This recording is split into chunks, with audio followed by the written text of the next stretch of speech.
We must need to understand why do we do serosurveillance and how is serosurveillance different from actual testing figures that we get. Once we get that clarity in our mind, then maybe we will not be doing a one-to-one comparison between the figures of daily testing and the figures that are reported by serosurveillance.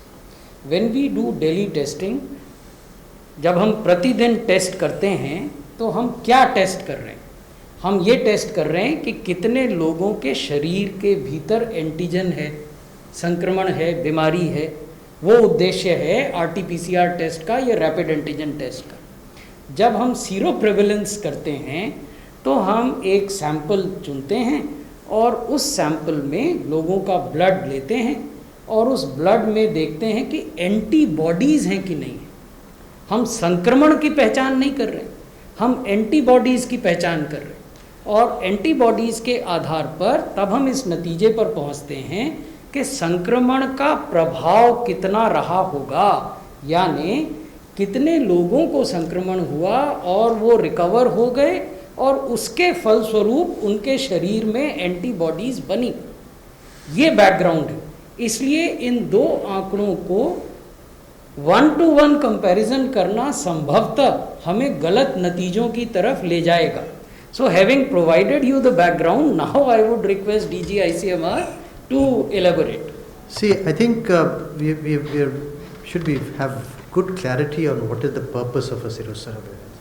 The purpose of it is an epidemiological tool. We can do serosurvey, then we have surveys of sewage water. So these are all tools which give the prevalence or the trend of what is the state of the epidemic in that area or in that country or in that district. One serosurvey alone will never help. And if you look at the Geneva serosurvey, they did one every week for 5 weeks, and that was published in Lancet, and they did not show much change.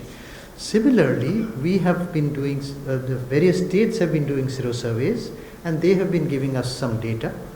And the national serosurvey, which we did in April, May, is being repeated now after 3 months, and we've completed that for 68 out of the 70 districts. Analysis is being done, and we should have the results this month for the second serosurvey, and then we can compare the two. The second point important point to remember is that from a serosurvey we can also get an estimate of what is called as infection fatality rate. And if you look at the results of that serosurvey, the infection fatality rate was anywhere between 0.5 to 0.6, and that was again much lower than what was internationally. Most of the countries had, whether it be Europe or America, had an infection fatality rate of 1.2, 1.8. So that is another indicator, but these are all indicators, and we should not go by exact. They are just to guide how we have to do.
Download Tarang online radio app from Google Play Store.